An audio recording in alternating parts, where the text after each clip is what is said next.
자, 저거 뒤쪽에 좀 조용히 해주시고요. 시간이 됐기 때문에 공식전제 기자회견을 시작하도록 하겠습니다. 자, 이런 아침 일찍 많이 찾으신 우리 언론사 기자님께 먼저 감사의 인사를 드립니다. 여러분 아시다시피 지금 정강훈 목사님의 말씀 한마디, 행동 하나하나가 지금 사회적인 이슈가 되고 또 각 언론에 헤드라인을 장식하고 있는 만큼 오늘만큼은 정강훈 목사님의 메시지를 가감없이 있는 그대로 보도해 주시기를 당부드리겠습니다.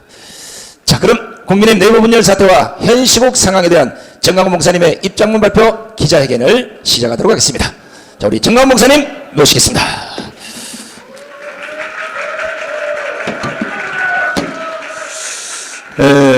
대통령 출마식도 아닌데 이렇게 기자 여러분들이 많이 와주셔서 감사를 드립니다. 먼저 제가 이 전문을 말씀드리고 그리고 이제 부분적인 질문을 받도록 하겠습니다. 존경하는 국민 여러분, 우리 한국 교회는 137년 전에 이 땅에 들어와서 교회 짓고 병원 짓고 학교 지어서 잠자는 민족을 깨웠습니다. 잠에서. 그리고 바로 독립운동에 앞장섰습니다. 교회 없는 독립운동은 불가능했습니다. 뿐 아니라 선교사들이 한국에 와서 한 가장 큰 일은 1904년도에 건국 대통령 이승만을 미국으로 데려와서 조지 워싱턴 그리고 하버드에서 석사 그리고 프리스턴에서 박사학위를 받고 하는 중에 그 과정 중에 대한민국을 잉태하게 되었습니다. 네 가지입니다. 자유민주주의, 자유시장경제, 한미동맹, 기독교 입국론. 이것을 이승만 대통령이 미국에서 3대 과정을 공부하는 중에 저 유럽의 사회를 보고 잉태하게 되었죠. 그래서 45년 10월 16일 날 들어와서 만삭이 돼서 들어와서 3년 동안 준비하여 1948년 8월 15일 아들을 하나 낳았는데 그것이 바로 대한민국인 것입니다. 이 모든 과정에 교회는 정말 희생을 다해왔습니다. 교회 없는 이승만은 없는 것입니다. 그리고 새마을운동 지도자들의 82%가 교회 청년회장 출신입니다. 네팔에 있는 교수님 한 분이 한국에 공부하러 왔다가 네팔 사람입니다. 우리 교회 와서 간증을 하시는데 대한민국이 새마을운동을 해서 이 거지 같은 나라가 옛날엔 네팔보다 더 못 살았는데 이게 한국에 이렇게 10위권에 잘 산다는 거죠. 새마을운동이 뭐냐 하고 새마을연수원에 가서 공부를 해서 자기 나라 가서 새마을운동을 청년들 데리고 했더니 안 되더라는 것이죠. 그래서 청년들을 다시 모집해서 한국에 있는 새마을연수원에 집어넣고 자기가 통역하면서 3개월 교육을 시켜서 자기 나라 가서 새마을운동에 또 안 되더라는 거야. 그러면 동남아도 안 되고 아프리카도 안 되는 새마을운동이 왜 한국에서만이 기록을 세웠느냐. 그 이유를 그 네팔 그분이 교수님이 하시는 말씀이 한국은 교회가 135년 전에 들어와서 동네별로 공동체 원리를 교회가 가르쳐놨다는 거예요. 이것은 회장, 부회장, 총무석이 회계, 이건 교회가 가르친 문화입니다. 그러니까 강원도 산골짜기부터 저 전라도 신안 앞바다까지 교회만 들어가면 공동체를 운영하는 원리를 가르쳐놨다는 거죠. 그래서 한국은 새마을운동이 가능했다 하는 논문이 있습니다. 논문이. 그 외에 민주화 마찬가지입니다. 김영삼, 김대중, 한국 교회가 안 지켰으면 그분들이 민주화할 수 있었나요? 그때는 한국 교회가 김영삼, 김대중 편에 섰습니다. 그때는. 그리고 현재 경제 세계 10위권의 나라가 될 때까지 한국 교회는 모든 희생을 다해왔습니다. 줄여서 말하면 교회 없는 대한민국은 없는 것입니다. 그럼에도 불구하고 지금 오늘날 대한민국이 왜 이렇게 시끄러운가? 이승만 대통령이 마지막 한 가지를 못하고 돌아가셨어요. 자유통일입니다. 자유통일. 1945년 8월 6일 날 히로시마 원자탄이 터졌죠. 그때 한반도는 두 가지 선택을 강요받았습니다. 김일성과 살래, 이승만과 살래인 것입니다. 그때 대한민국은 이승만을 선택했습니다. 북한은 김일성 선택했어요. 공부를 안 한 몇몇 분들은 말하기를 왜 이승만 하나뿐이냐? 여운형, 김규식, 김구, 또 조수왕 얼마든지 있는데 그건 공부 안 한 사람들이에요. 딱 둘 중에 하나입니다. 김일성이냐 이승만입니다. 다른 사람은 선택의 여지가 없는 것입니다. 북한은 김일성 선택했어요. 우리는 이승만 선택했습니다. 또 한 가지, 어떤 세상에 살고 싶어? 자유민주주의, 자유시장경제, 한미동맹, 기독교 이국론에 살래? 아니면 공산주의, 사회통제경제, 그 중국을 친구로 하는 조중동맹, 그리고 주사파 종교. 주사파는 세계 종교사전에 등록되어 있는 정식 종교입니다. 주사파는. 어떤 세상에 살고 싶어? 그때 우리 대한민국은 5,000년의 역사 중에 가장 선택 한 번을 잘한 것입니다. 대한민국을 선택했습니다. 북한은 공산주의 선택했습니다. 똑같은 70년 살았습니다. 끝났습니다. 모든 경쟁과 모든 회담은 끝난 것입니다. 그래서 우리는 그 선택의 결과로 세계 10위권의 자랑스러운 대한민국이 되어 있습니다. 그런데 오늘 지금 이 마당에 문재인을 비롯해서 이 국민들을 속여먹는 사기꾼 정치인들이 대한민국을 해체하고 북한으로 가자. 다시 말해서 지금 종전협정, 평화협정, 주한미군 철수, 그리고 연방제 통일로 가서 전쟁 없이 통일하자. 이것은 사기입니다. 사기. 이 이론에 속아 넘어가는 사람들이 국민의 절반입니다. 바로 이재명 대통령 후보가 제1정책이 뭐냐? 주한미군 철수입니다. 그런데 언론인 여러분들까지도 책임이 있는 거예요. 지난번에 대통령 선거할 때 이재명의 제1정책 숨겨놓은 것도 아닙니다. 이재명이 쓴 대한민국을 혁명하라는 책을 보십시오. 자서전을. 그 사람은요, 자나 깨나 거의 종교적 신념으로 입혀진 것이 뭐냐? 주한미군 철수입니다. 외국 군대가 대한민국에 존재하는 것은 온당치 않다 이거예요. 그런데 기자 여러분들이 그걸 보도한 적이 있어요? 그러니까 대통령 선거죠. 무효입니다. 무효. 사기를 가지고 대통령 선거를 하면 뭐 하겠습니까? 이 부분에 대해서는 내가 도움이 좀 필요합니다. 이충근 박사님. 예. 왜 종전협정, 평화협정, 주한미군 철수, 이것은 왜 사기인가? 한국이, 나는 자칭 생각하기를 이충근 박사님은 국제정치학의 1인자라고 나는 생각합니다. 잠깐 한번 설명해 주세요. 네. 네. 그 평화협정이라는 것이 국가들 사이에서 많이 맺어졌습니다. 한번 역사를 보겠는데 1860년대에 그 프랑스에 살았던 그 소설가가 역사에 대해서 아주 그 심취한 사람이 기원전 1500년부터 자기 살았던 때까지 한 3000년 동안 평화협정을 다 찾아냈습니다. 역사에서 8000개가 넘었습니다. 그 프랑스 소설가의 결론은 평화협정이 평화를 유지하는데 평균 2년 걸렸다고 합니다. 그리고 전부 전쟁으로 귀결이 됐습니다. 그리고 지금도 이제 예일대학 교수하시는 브루스 러셀 교수가 국제정치를 쭉 연구하다 보니까 평화협정 또는 불가침 조약을 맺은 나라들 사이에서 전쟁 발발할 가능성이 그렇지 않은 나라들보다 훨씬 높다고 되어 있습니다. 지금 대한민국은 확실한 안전장치가 한미동맹 주한미군입니다. 한미동맹 주한미군을 나가라고 하면 국민들이 말을 안 들을 테니까 그것을 꼼수로 북한이 평화협정을 맺자, 종전선언을 하자라고 얘기하는 겁니다. 종전선언을 했고 평화협정을 맺는데 주한미군이 여기 있을 수 있습니까? 평화협정을 하고 그 주한미군을 내보내겠다는 얘기입니다. 그리고 결정적인 증거는 김일성이가 1972년에 처음으로 남북한 대화를 했습니다. 한국전쟁 끝나고 거의 20년 만에 처음으로 대화를 했는데 대화를 하고 북한으로 올라온 자기 부하들한테 뭐라고 얘기했냐면은 그 사람들이 한국 와가지고 서로 이제 평화 분위기에 취했습니다. 우리에서 오는 통일도 부르고 같이 울기도 하고 그랬더니만은 자기 부하들한테 뭐라고 교시를 내렸냐면은 남조선을 점령하고 한국을 해방할 때까지 진정한 평화는 오지 않는다고 얘기했습니다.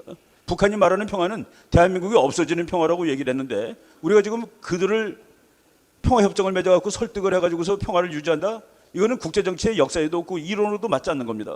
그런 일들을 계속 주장하는데 그리고 대통령 후보도 왜 한반도에 미군이 있냐고 주장했는데 우리 국민들 90% 이상은 주한미군이나 한미동맹이 중요하다고 다 알고 있습니다.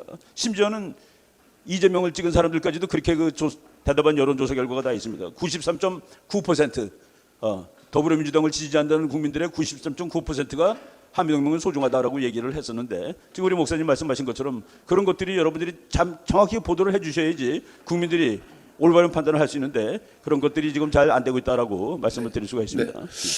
오늘은 여러분들이 언론사에 가셔서 아무리 편집해도 소용없습니다. 왜냐하면 그래서 내가 유튜브를 생중계하는 겁니다. 또 다시 조작적으로 편집하면 국민들이 뭐라고 하겠어요? 유튜브에 생방송 다 봤는데 저거 완전히 가짜로 또 편집하는구나. 그런 일이 없기를 바라고 왜 미군이 철수하면 안 되는가? 한미연합사에서 근무하신 황준선 장군님 짧게 한마디만 한번 해주십시오. 왜 주한미군 철수하면 안 되는가? 세계 패권 국가인 미국도 혼자서만 안보를 책임지지 않습니다.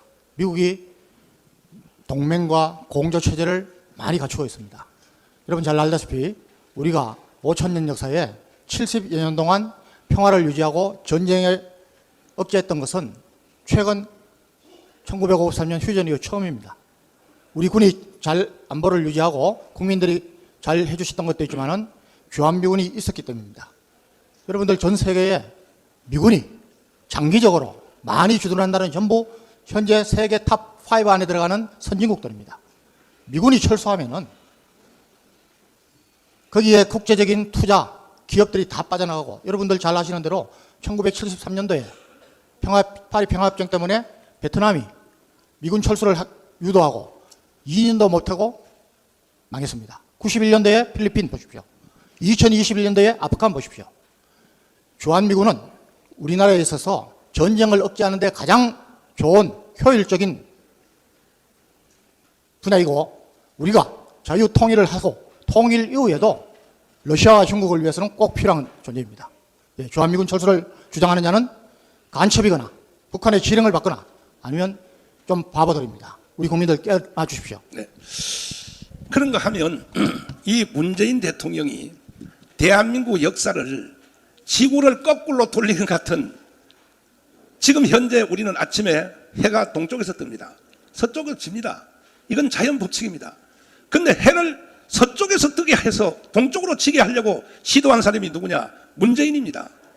어찌하여 제주 4.3 사건을 제주 항정이라고 하고 여순 반란 사건을 어찌하여 항정이라고 하고 대구의 남로당의 폭동을 대구 항정이라고 하는 이것은 지도자는 고사하고 대한민국 국민으로서는 해서는 안 될 말을 문재인은 계속 5년 동안 떠들어댔습니다. 자, 김학성 교수님, 그 부분에 대해서 말씀해 주십시오. 제주 4.3에 대해서는 지금 대한민국의 개념 자체가 혼미한 상태입니다. 제주 4.3의 본질은요, 남로당들이 일으키는 반란입니다. 그런데 문재인이나 이재명이는 민주화 운동이라고 호도하고 있는데 전혀 가당치 않은 것입니다. 2001년도 헌법재판소 판례도 제주 4.3의 문제는 남로당 반란이라고 9사람 전원이 일치된 의견을 보인 바 있습니다. 여러분, 민주화 운동이라면 4월 3일 새벽 4시를 기해서 제주도 내에 있는 24개의 경찰 관서를 그들이 급습합니다. 그래서 경찰관을 죽이고 아내와 가족들을 죽입니다. 그게 민주화 운동입니까?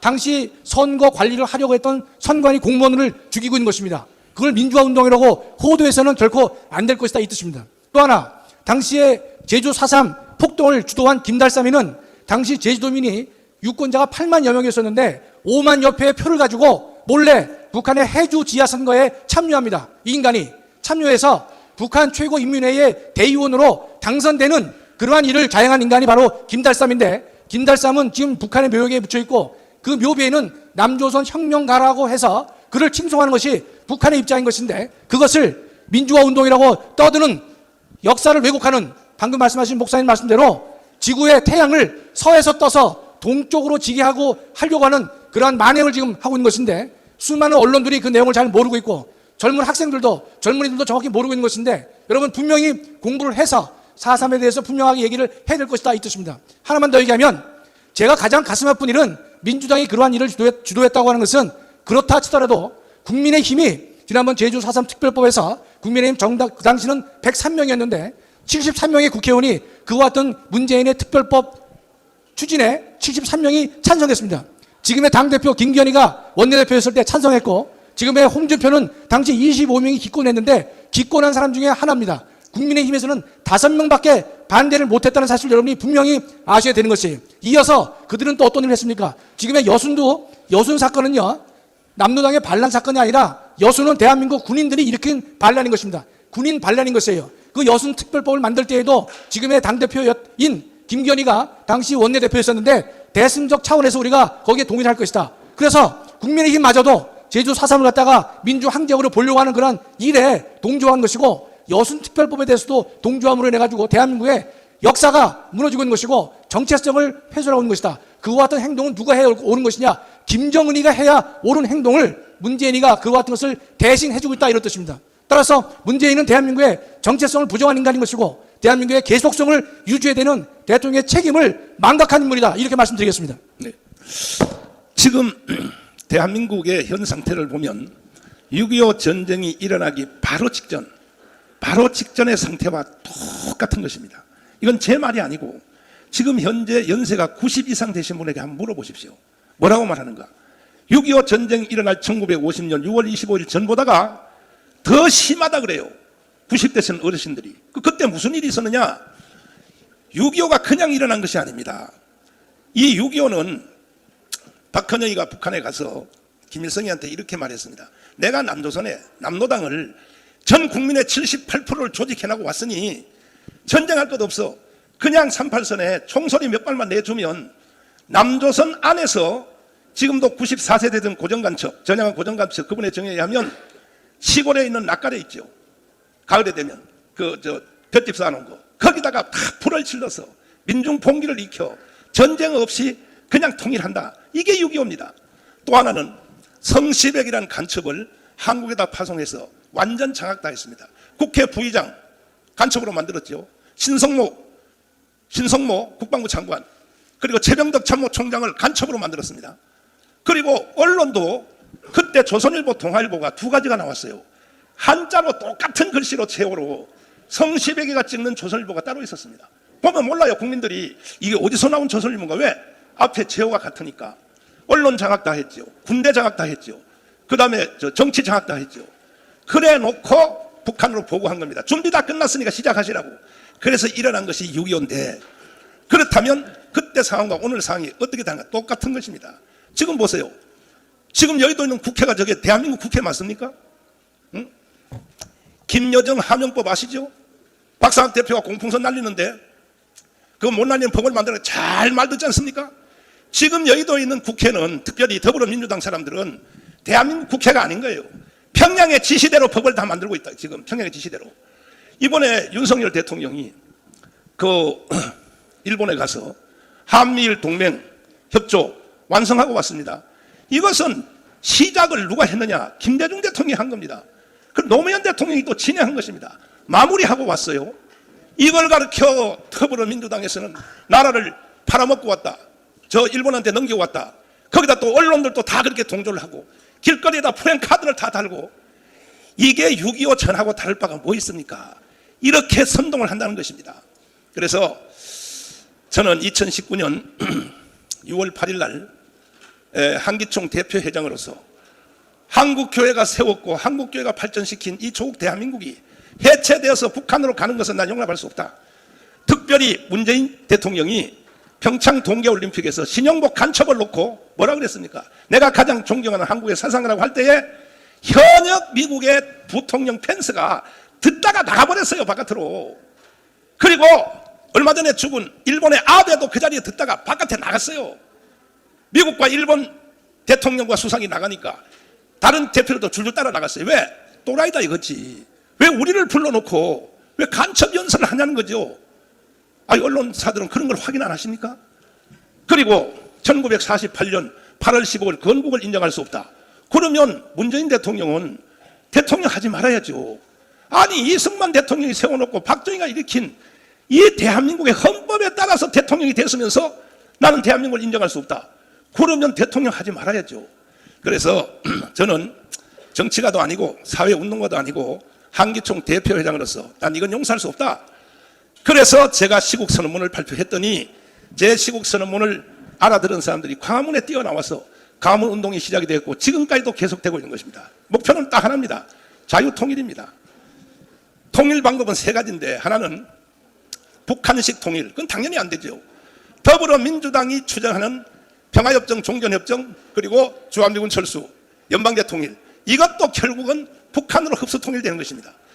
그 다음에는 국민의힘 정당이 하고 있는 또 통일 방안, 자세히 설명할 수 없지만 그것도 역시 북한식으로 흡수될 것입니다.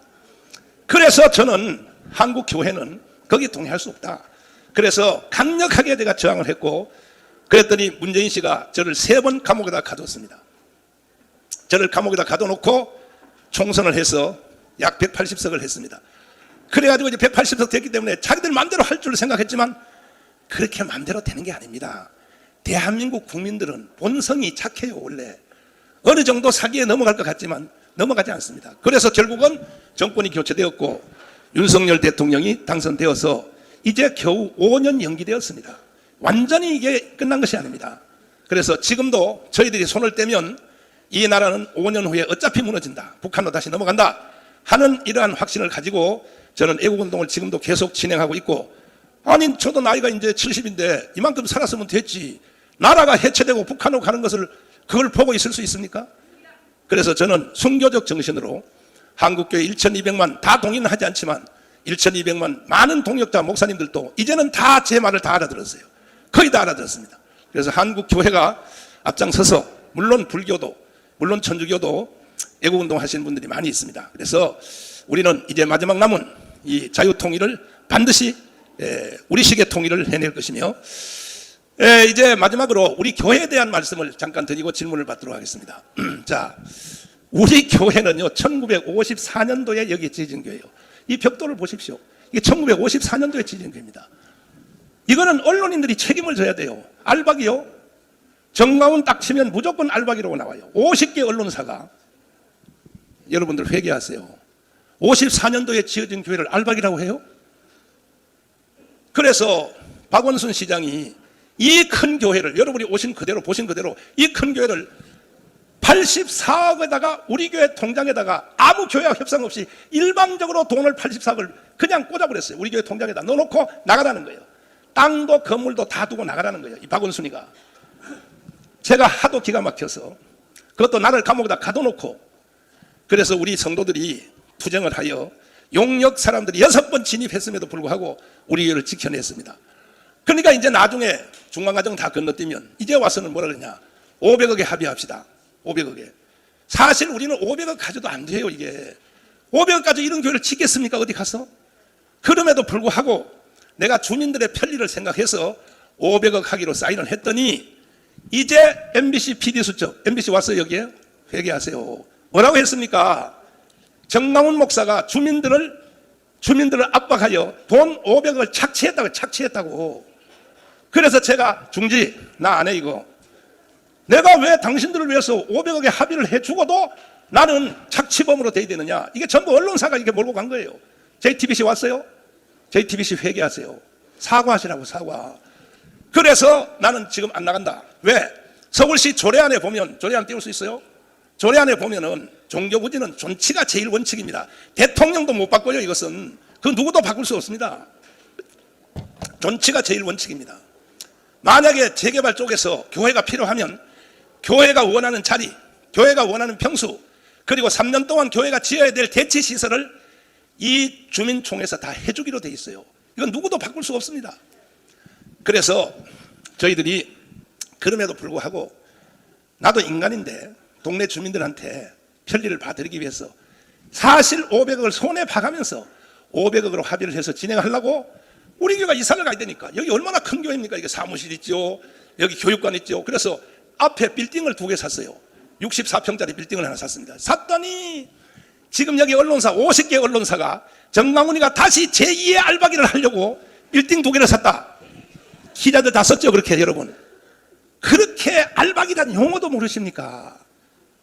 그래서 이 모든 피해는 주민들이 가장 피해를 많이 보게 됩니다. 나 안 갑니다. 이제 우리 교회 이사 안 해요. 난 이 상태에서 여기서 우리가 새로 지어서 하지 우리는 안 합니다. 이 모든 책임은 언론사가 책임을 져야 되는 거죠.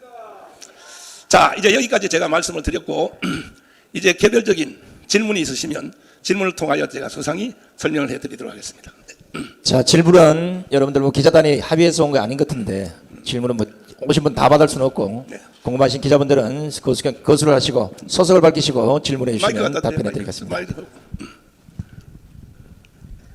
네, TV조선 최민식입니다. 네. 최근에 황교안 전 대표가 네. 그 공천을 해달 수십 명을 네. 부탁을 했다고 네. 폭로를 했는데 네. 여기에 대한 입장이 좀 궁금하고요. 그리고 홍준표 대구시장이 네. 그 국민의힘이 정광훈 목사와 손을 그어야 한다고 얘기를 했는데 네. 이에 대한 입장도 궁금합니다. 역시 우리나라 정치인들은 공부를 안 한 것 같아요. 지금 근대 역사에서 가장 표본의 민주주의를 미국이 하고 있지 않습니까? 미국은요 상원 의원, 하원 의원, 민주당, 공화당의 담임 목사를 가지고 있어요. 담임 목사. 4년 전에 트럼프 대통령이 대통령 출정식 하는 거 보셨습니까? 영상으로. 그게 무슨 대통령 출정식입니까? 교회로 말하면 부흥회예요, 부흥회. 당원들이 전부 다 에이멘, 에이멘, 에이멘으로 화답하고 있습니다. 왜? 목사님이 설교했기 때문에. 이것이 바로 미국의 민주주의인데 한국에 있는 이 정치인들은 공부를 안 하고 우물 안에 개구리가 되어가지고 김밥이 옆구리 터진 것 같은 이런 질문을 한다 이거예요. 그러면 정강훈 너는 정치를 하겠느냐? 난 정치 안 합니다. 정치 안 하고 정치인들은요 권력을 가지기 때문에 반드시 종교인의 감시가 필요해요. 종교인의 감시 없으면 그 사람들이 자기 통제가 불가능하다고요. 그럼 지금 현재 홍준표 또 시장님, 황교안 전 대표님 하시는 말씀 보세요. 저게 통제되는 말입니까 저게? 그래서 정강훈 목사의 통제를 받아야 되는 거예요. 미국처럼 종교인의 통제를 받아야 되는 거예요. 아니면요 자기가 하는 말도 몰라요. 아까 하신 결정적인 말씀 대답해 드리겠습니다. 제가 그때 4.15 총선할 때에 자 보십시오. 나는 그때 감옥에 있었어요. 감옥에 있는 사람이 의석을 몇 석을 달라고 하는 방법도 없어요. 방법도. 내가 황교안 대표님에게 물어보겠습니다. 내가 의석을 그것도 내가 영상을 보니까 뭐 몇 석을 달라는 것도 아니고 아예 불가능할 만큼 뭐 수십 석을 달라고 했다. 그거 증거를 내놓으세요. 내가 그렇게 요구했다는 증거를. 일단 나는 그때 감옥에 있었어요. 감옥에. 황교안 대표인데 연세가 좀 드시니까 치매가 오는 것 같아. 상식적으로 내가 감옥에 있었는데 뭘 요구를 해요? 여기서 설령 하나 조금 참고되는 것은 뭐냐? 내가 감옥에 있는 사이에 이 당에서 활동했던 사람들이 뭐 황교안한테 가서 그런 무리한 요구를 했는지 그건 난 모르겠어요. 그러나 나는 그렇게 요구한 적이 없어요. 제가 황교안 대표님하고 2년을 같이 살았는데 대표 시절에 또 그 전후에 제가 그 황교안 대표님과 거의 뭐 많이 만났습니다. 만나서 헤어질 때는 내가 한 가지를 말씀드렸습니다. 뭐냐? 저는 개인적으로 만나면 장로님이라고 불렀어요. 장로님 마음대로 다 하시되 모든 걸 다 하시되 공천위원장을 임명할 때는 3일 전에 저하고 좀 상의를 해주면 좋겠습니다. 이거 하나 약속 좀 해주십시오. 그랬더니 그게 뭐가 그렇게 중요합니까? 그때 나는 황교안 대표가 정치 모르는 사람이라는 것을 알았습니다. 공천위원장이 뭐 그렇게 중요하냐 그래요. 공천위원장을 임명하면 그날부터 당대표 아닙니다. 장로님은 그날부터 당대표 아닌 겁니다. 그랬더니 당헌 당규를 개정했기 때문에 이제는 안 그렇다는 거예요. 아니 한국은 정치 문화가 있기 때문에 공천위원장 딱 임명하면 그걸로 당대표는 끝나는 거예요. 어쨌든 저하고 약속하자고요. 그러면 그렇게 상의하겠습니다. 해놓고 어느 날 집에서 내가 YTN 뉴스를 보는데 공천위원장 김영호로 딱 나오는 거야. 그때 황교안 대표는 그 앞에 과정을 뭘 겪었냐. 나는 공천위원장 내가 임명하지 않겠다. 여론조사를 해서 1등 나오는 사람을 하겠다 해서 여론조사를 했더니 누가 나왔습니까? 김문수가 1등 했습니다. 김문수. 그래서 김문수를 그럼 임명해야 될 거 아닙니까? 그런데 김문수를 임명 안 하고 그 김영호로 임명하기 위해서 거기 있는 당직자 최고위원들 여러 명 6, 7명들이 다 반대하는데도 혼자서 회의하다가 안 되면 오늘 회의 여기까지 하겠습니다. 결국은 조작하여 김영호로 바꾼 것이 황교안 대표님 한 사람의 실수로면 괜찮은데 대한민국이 오늘날 이 모양 이 꼴이 된 것입니다. 이런 실수를 해놓고도 지금 와서 무슨 뭐 공천을 뭐 정강훈 목사가 무리하게 요구했다 그런 헛소리 한다면은 가져오세요. 증거를 가져오세요. 뭐 내가 녹음한 거나 전화한 것을 입력한 것이나 아니면 뭐 문서가 있든지 정강훈 목사가 공천을 요구했다는 증거를 가져오시라고요. 정말 나는 정치인들요. 정치인들 보니까요. 기자 여러분 앞으로 정치는 절대 하지 마십시오. 자, 그 다음에 이 홍준표 대표님도 그분도 30년 정치하면서 수고를 많이 하셨죠. 그야 수고에 대해서 누가 뭐 그걸 인정 안 할 사람이 어디 있습니까? 그러나 왜 같은 당을 싸우냐 이 말이야. 내 말은 김재원 의원님이 그래 우리 교회 와서 그래 조금 실언을 했다고 칩시다. 그러면 같은 당에 설 사람은 품어야죠. 상대방 당에서 공격을 하면 몰라도 같은 당에서 왜 싸우고 그러냐 말이에요. 이래가지고 200석 하겠습니까? 우리의 목표는 한국교회의 목표는 다음 돌아오는 총선에서 200석을 서포트하는 것이 한국교회의 목표입니다. 그래서 전 정치인들은 각성해 주시길 바라고 또 야당에 대해서 말씀 하나 드리면 야당도 주사파 정치만 때려치우십시오.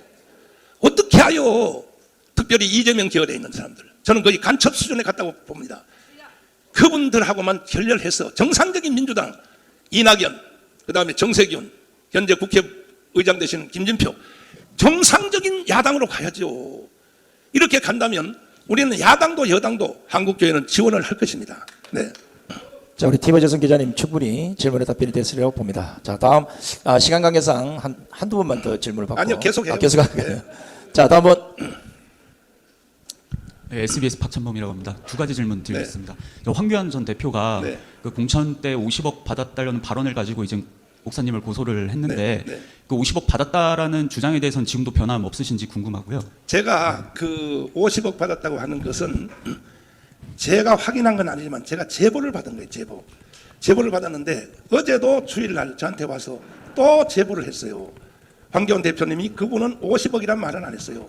당 대표하면서 김문수를 김형호로 바꾸는 과정 중에서 금품이 오갔다 하는 제보를 받아서 저는 종교인으로서 국가를 위해서 제가 3번 감옥을 갔다 온 사람으로서 나는 대한민국이 절대로 난 북한으로 흡수 통일되어서는 안 되기 때문에 나는 이것을 그 연설 중에 제가 말을 했던 것입니다. 그래서 저도 할 수 없이 황교안 대표님이 나는 스스로 뭐 고소를 취할 줄 기다렸는데 뭐 정강훈 목사가 뭐 점점 더 해서 절대 무릎 꿇고 와서 해도 취소 안 하겠다 해서 저도 고발했습니다. 어제 저 구조화 변호사가 변호를 했는데 첫째는 뭐냐? 왜 김문수를 왜 김영호로 바꾸는 과정에 대해서 당신이 범죄한, 이건 범죄입니다. 범죄. 당대표로서 거기에 대해서 고소했고, 두 번째, 언론들하고 기자회견 하면서 정강훈 목사는 입만 열면 거짓말만 하고 돌아다닌다. 저는요, 제가 한 모든 말은 한마디도 빠짐없이 너아라 TV의 유튜브에 10년 전부터 주일 설교하는까지도 그대로 내가 심지어 검사님한테 조사를 받으면서 검사님이 이렇게 말했습니다. 목사님은 왜 실수한 내용을 감추지 않습니까? 그래요. 저 안 감춰요. 지금도 여러분들이 확인하려면 가문에서 연설한 모든 내용들 그대로 다 입력되어 있습니다. 당당합니다, 저는. 그러므로 거기에 대해서 나도 이제 맞고소를 했고, 또 어제 그저께 라디오의 방송에 나가서 정강훈 목사가 공천을 뭐 무리하게 요구했다. 그것까지도 저도 황교안을 맞고소했습니다. 한번 법정에서 한번 붙어보자고요. 누구 말이 맞는지. 네. 자, 다음 기자. 저 하나 네. 좀 이건 현안 질문인데요. 네. 지금 어제부터 해서 언론에서 보도 나온 것들 중에 네. 지금 동맹국인 미국이 한국 정부를 지금 감청했다 이런 의혹이 제기됐는데 네. 그 기사에 대해서 어떻게 보셨는지 궁금합니다. 기자님들도 좀 해안을 넓혀야 될 것입니다. 뭐냐면 국가와 국가는요, 항상 도청 감청은 어느 나라든지 있는 것입니다. 그런데 한 가지 물어볼게요. 우리나라 국정원은 미국 거 도청 안 한다고 생각하십니까? 이거는 국가의 상식입니다. 상식. 네, 그렇게 아시면 됩니다. 예. 네, 자, 다음 분 질문 받겠습니다. 자, 손 드시고 하시고. 너무 설명을 잘하셔가지고 질문하실 기자가 없네. 또 저 언론사 가셔서 또 엉뚱하게 쓰지 마시고 이 시간 다 물어보세요. 저한테. 모든 거에서 다 물어보십시오. 자, 특정 문장만 딱 뽑아서 그것을 헤드라인 뽑고 방송에 또 신문에 내보내는 것보다는 지금 앞뒤 설명을 다 들었으면 충분히 그걸 감안해서 기사를 써주시면 고맙겠습니다. 뭐 잘 써달라가 못 써달라 이 개념이 아니에요. 있는 사실 그대로만. 제가 거꾸로 한번 물어보겠습니다. 정강훈 목사 다 좋은데, 주장도 다 좋은데 왜 욕을 하냐? 그것 좀 물어보셔야지. 그럴 줄 알고 내가 책을 한 권 들고 나왔습니다. 이거는 한국의 최고의 신학자요, 총신대 총장을 역임하신 정성공 박사가 쓴 책 제목입니다. 목사가 왜 욕을 해? 내가 이거 기자님한테 줄 테니까 집에 가서 읽어보시고, 여기에 보면 해답이 다 있어요. 목사가 왜 욕을 해? 이 책 내용을 보면 첫 번째 뭐냐? 인류 역사상 욕을 제일 세게 한 사람이 누구냐? 예수 그리스도이십니다. 예수님이 한번 욕하면요, 정신 없어요. 바리새인들에 대하여. 그 다음에 인류 역사의 최고의 욕쟁이가 누구냐? 말틴 루터입니다. 말틴 루터는 설교하러 올라갈 때 제자들이 선생님 이번 설교만큼은 욕을 안 하고 오기로 약속 좀 합시다. 왜? 하도 사람들이 욕한다고 말을 하니까 그래놓고 올라가서 욕을 더 세게 하고 내려왔어요. 왜 그러냐? 2000년 기독교의 종교 지도자들의 모든 연설문, 모든 것이 다 욕으로 되어 있어요. 아다니우스, 터툴리안, 이레니우스, 오리겐 다 그렇습니다. 왜 그러냐? 불의에 대해서 책망할 때는 가장 강경한 단어로 말을 하는 것입니다. 그래서 내가 문재인을 뭐라 그러냐? 개새끼라고 한 겁니다. 왜? 국가를 해체하고 북한으로 갖다 바치려고 하는 사람. 내가 문재인에 대해서 간첩이라고 발언해서 재판을 받는데 부장판사가 물었어요. 목사님은 왜 현역 대통령을 왜 간첩이라고 했습니까? 그래서 제가 대답했습니다. 이건 내가 대답할 문제가 아닙니다. 이것은 문재인 대통령이 그 김정은에게 넘겨준 USB 내용 그 안에 보면 문재인이가 간첩이라는 것이 다 써져 있습니다. 그랬더니 재판 여기까지. 청와대에다 요청했어요. USB 내용을 제출하라고 재판 후에. 못하는 거예요. 두 번째 다시 했어요. USB 내용을 제출하라. 못하는 거예요. 세 번째서요. 오늘까지도 USB 내용을 제출을 못하고 있습니다. 문재인이가. 왜? 그 안에는 이미 언론사에서 일부분이 공개된 대로 첫 번째 확실한 것이 뭐냐. 원자력 발전소 설계도 거기 들어있었죠. 이거는 이적행위, 여적행위를 넘어서 국가 반역인 것입니다. 그뿐 아니라 방위사업, 지금 현재 잘 돌아가고 있는 우리가 폴란드에서 50조를 수출한 K9 자주포 방위산업 설계도가 그 안에 있었는지 없었는지 공개하라는 거야. 북한에 넘겼는지 안 넘겼는지. 그 다음에 더 중요한 것은 황교선 장관님, 저 미군에서 그 작전 계획하는 거 5780인가 뭐예요 그게? 예? 작전 계획 5057 미군과 한국군이 연합하여 작전하는 작전 계획표 5057 계획표가 그 안에 USB 내용 안에 있는지 없는지를 확인 한번 해보자는 거예요. 그랬더니 민정수석에서 조국 민정수석에서 제가 감옥에서 76개 혐의를 완전히 무죄를 받고 제가 나왔습니다.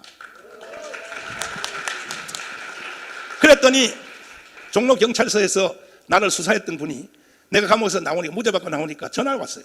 목사님 죄송합니다.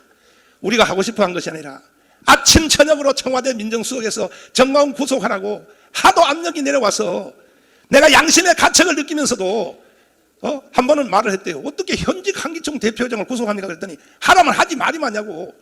그래서 그렇게 했으니 목사님 저를 용서해 주세요 그러더라고요. 근데 용서했어요. 그와 같이 청와대 민정수석에서 정광훈 구속시키라고, 이건 불법 중에 불법이죠. 이런 행동을 한 것입니다, 이 문재인이가. 그래서 그 USB 내용 안에 보면, 그 안에 보면요, 아마 대한민국이 바로 뒤집어질 여적죄, 이적죄.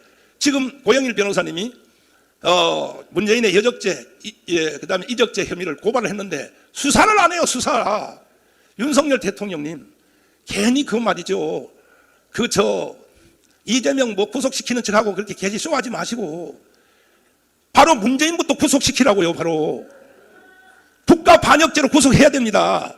그거 안 하고는 절대로 지지율 안 올라갑니다. 한편으로 보는 겁니다. 윤석열 대통령까지도 나라가 지금 이 모양 됐는데 말이야. 국가가 존재가 하느냐 못하는 상태인데. 그래서 저는 욕을 세게 했고, 그러나 내가 이제 정상적인 정치인, 다시 말씀하자, 헌법을 존중하고 대한민국의 건국 정신을 존중하는 사람한테는 절대로 난 욕 안 합니다. 그거 절대로. 욕을 할 때 해야죠. 욕은 누구에게 하느냐? 국가 반역, 국가를 부인하고 대한민국을 해체시키는 데 가담하는 사람들은 앞으로도 저한테 죽습니다. 나한테. 저는 용서할 수가 없습니다. 네. 또 다른 질문. 자, 또 질문하실 분. 질문하실 분 없습니까? 설명을 확실히 했기 때문에 아마 질문이 없는 걸로 보고. 지금 여기요, 네, 한두 사람만 소개할 텐데, 예. 지금 제가 하는 말이 그냥 막 떠드는 게 아닙니다. 지금 여기에 총신대에서 일생 강의하시고 작년에 은퇴하신 우리 박사님 여기 잠깐 모셨습니다. 우리 박사님 말씀 들어보세요. 제가 설교하거나 연설하는 것이 기독교 2000년 역사에 처음이라는 거, 처음. 자, 직접 한번 들어봐 주시죠. 예. 오늘 이렇게 기자 여러분 함께하게 돼서 너무나 반갑습니다. 드리고 싶은 얘기는 언론은 직필입니다. 여러분들이 처음에 언론사에 입사해서 지금까지 오는 동안에 바른 길 하나로 가겠다라고 해서 여기까지 오신 줄로 믿습니다. 그 언론 직필을 믿고 제가 말씀을 드립니다.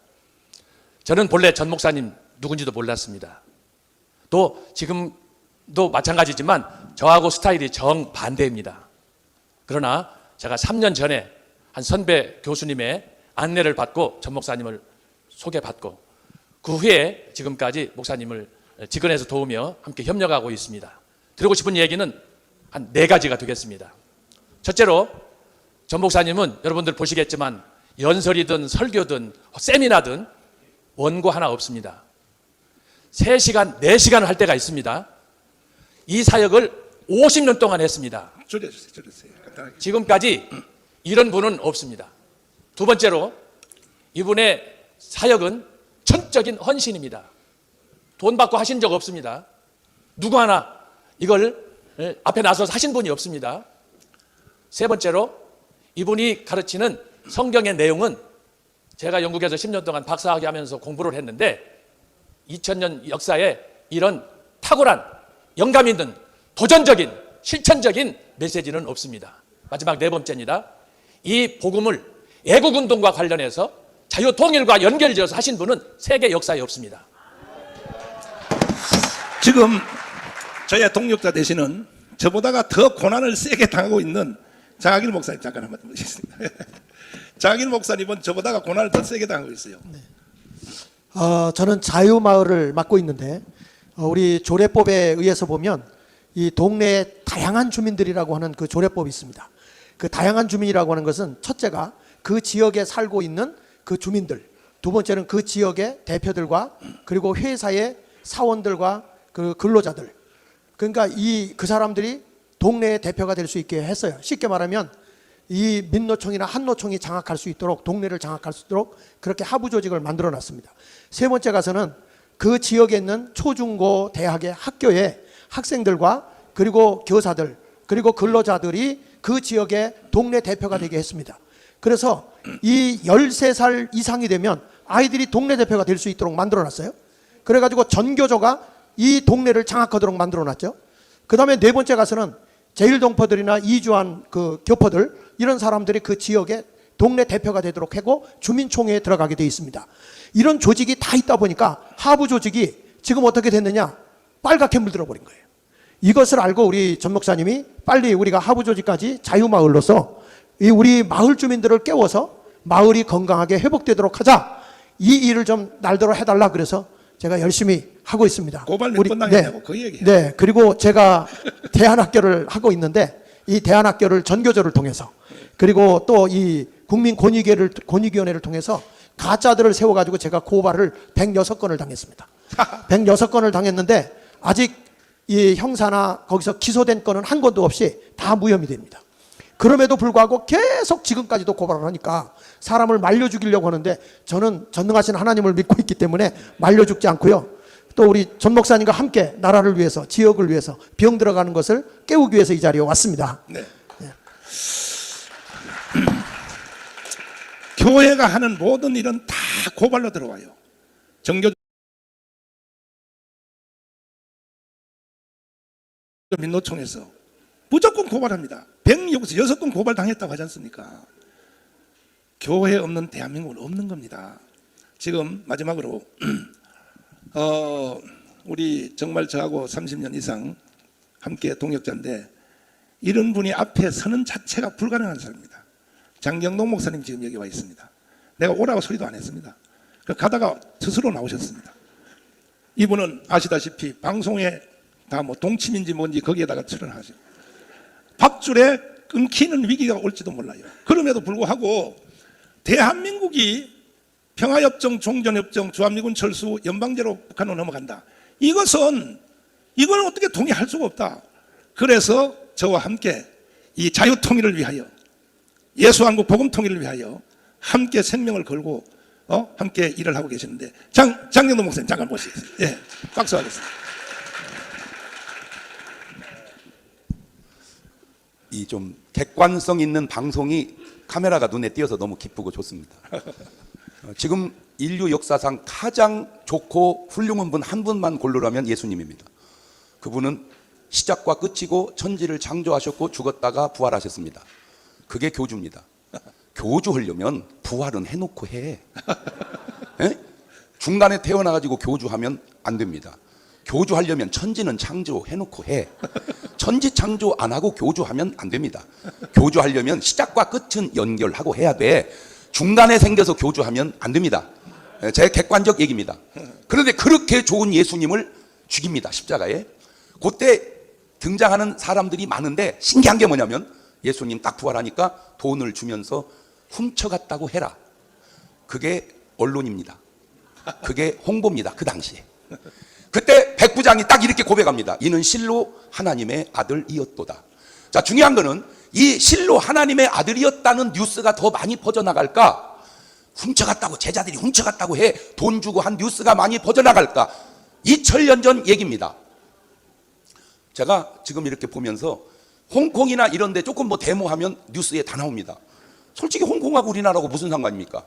근데 내가 광화문을 가보니까 야, 이거는 수를 세기가, 저는 뭐 뻥을 잘 안 치니까 이게 지금 몇십만이냐 몇백만이냐 가늠하기 어려울 정도로 많은 사람이 나와 외치는데 언론에 한 번도 잘 안 나오더라는 거예요.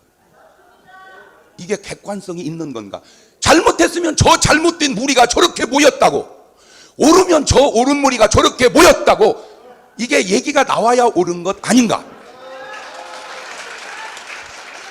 비난하는 사람들은 비난만 해요. 그 비난하는 사람 속에도 옳은 게 있고, 옳은 사람 얘기는 옳은 것만 해요. 그 옳은 사람 속에도 그런 것이 있지 않겠는가? 저는 네 박자로 이렇게 표현을 많이 하거든요. 사실을 사실대로 말하면 1등이고요. 이 네 박자가 잘 안 맞는 게 있더라고. 거짓을 사실대로 말하면 2등이고, 사실을 거짓대로 말하면 3등이고, 거짓을 거짓대로 말하면 4등인, 이 네 박자가 안 맞아요. 그래서 바꿔봤어요. 사실을 사실대로 말하면 1등이고, 거짓을 거짓대로 말하면 2등인데, 사실을 거짓으로 말하는 것과 거짓을 사실로 말하는 것이 어느 게 좀 헷갈리더라고요. 네 박자가. 제가 우리 전 목사님을 보면 말이 많이 이렇게 앞서가는 것도 있어요. 그 왜 그런가 봤더니 저는 비교적 방송을 좀 많이 해서 그런지 사실대로 말을 많이 합니다. 제가 얼마나 많은 설교를, 아마 설교 올라온 것 중에 저보다 더 많은 사람이 별로 많지 않을 겁니다. 그런데 그 제 말 속에 이렇게 별로 흠을 이렇게 잘 잡아내는 분도 있겠지만 별로 없고요. 하나 딱 걸린 게 연평도를 폭격하고 천안함을 폭격했을 때 제가 부흥하면서 이거는 아닌 것 같다. 어디다 포를 쏴야 되냐? 누구든지 쳐들어오면 그냥 하나씩 안고 죽어서라도 나라 지켜야 된다. 박수 쳤어요, 제 말에. 그런데 어느 날 그거를 뉴스로 계속 다루더니 방송에서 잘리더라고요, 제가. 모르겠지만 어쨌든 그게 이유였어요, 제가 알기로. 그것도 아마 들여다보면 아무도 모르는 사연이 있을지도 모르죠. 자, 그런데 제가 한 가지, 전 목사님 말이 많이 앞서가는 것 같은 느낌이 있어요. 그런데 왜 이런 얘기 있죠? 물고기를 그릇에 넣고 처음에 찬물에 넣으면 찹니다. 살살 끓이면 물이 약간 미지근해서 아주 좋습니다. 아주 좋아요. 더 끓이면 죽습니다. 지금 나라가 그렇게 끓여가고 있는 것은 아니냐? 공산주의로. 왜 우리나라 역대 대통령들은 그렇게 욕을 하고 감옥을 넣으면서 지금 전 세계 80억 인구 가운데 진짜 나쁜 사람, 등수 안에 드는 사람 중에 한 분이 김일성, 김정일, 김정은 아닙니까? 근데 그분들에게 특징이 있어요. 그 세 분을 절대로 욕하지 않는다는 겁니다. 그렇지. 한번 해보세요. 아무리 그래도 저러면 안 됩니다. 아무리 그래도 저렇게 하는 건 인간적으로 도리가 아닙니다. 왜 이런 말도 못하는가? 그것도 남도 아니고 인권 변호사님께서도. 그것이 제가 물어보고 싶은 말입니다. 인권 변호사 눈으로 봐도 그거는 잘못이 아닌 것처럼 보이는가? 아니면 잘못이라도 말할 수 없는 잘못인가? 아니면 그거 말했다가 아장나니까 말을 못하는 건가? 궁금한 거예요. 아무리 유익과 손해도 중요하지만 옳고 그름도 중요합니다. 오늘 언론에 담당한 여러분은 여러분의 겉에 언론도 있지만 내면에 양심은 있지 않습니까? 내 언론이 객관적인가? 내 언론이 편향적인가? 양심에 호소하고 싶은 게 저는 목사입니다. 지금의 유익이 꼭 유익인가? 과연 내가 이렇게 해서 구원받을 수 있겠는가? 저 뜻은 딱 두 가지입니다. 어쨌든 나라 지켜야 되고 구원받아야 된다는 겁니다. 그것이 목사로서, 목사로서 언론에 많이 있는 사람으로서 그냥 제가 내 마음에 있는 생각일 뿐입니다. 바르게, 정직하게, 꼭 구원받게 사십시오. 감사합니다. 네. 마지막 발언을 제가 마치고 이제 끝내도록 하겠습니다. 저도요, 이 사역하기가 힘들어요. 우리 애들이 미국에서 대학 다닐 때 막 전화해서 울어요. 아빠, 왜 아빠가 욕을 먹고 있어? 나는 학교 가서 아빠가 내 아빠는 말도 못해. 무슨 실수를 했기에 아빠가 빤스 목사라 그래, 빤스 목사. 언론들이요, 정신 차려야 됩니다. 통보하고 우는 거예요, 우리 애들이. 그래서 방학 때 와라, 내가 설명해 줄게. 제가 왜 이 사역을 힘들어도 하냐 하면 저는 선지자로서 우크라이나 사태가 다음은 한국입니다. 이런 것을 먼저 보는 것을 선지자라고 하는 겁니다. 지금 우크라이나 사태 일어났죠. 다음은 한국이라고 이미 벌써 이거는 기도하는 선지자 말고도 전문가들도 정치인들도 이미 벌써 예견하고 있어요. 다음은 한국이라고, 우크라이나 사태가. 이런 것을 먼저 보는 사람으로서 그냥 교회만 붙잡고 밥 먹고 살 수 있나요? 저희들이 목숨을 걸어야죠. 최소한의 광주 사태, 더 전진되면 제2의 6.25 같은 내전이 이번에는 광주가 아니라 가문 광장에서 일어날 가능성이 많이 있기 때문에. 이유는 왜 그러냐? 평화협정, 종전협정, 주한미군 철수, 연방제 통일로 가장하는 세력이 절반입니다. 국민 절반. 그 사람들이 포기하겠습니까? 한국 사람들은 고집이 세가지고 한번 입력해보면요 안 바뀌어요. 반대로 윤석열을 찍은 사람, 예를 들어서 자유통일, 자 한미일 공조, 이 세력도 절반입니다. 이 사람들도 양보하겠습니까? 그러면 두 세력의 충돌이 이번에는 광주가 아니라 가문 광장에서 일어나게 돼 있어요. 지금은 말로만 가지고, 언론 가지고 서로가 서로를 주장하고 있지만 머지않아 이것이 물리적인 행동으로 나올 수밖에 없어요. 그리고 뒤에는 또 북한이 있습니다.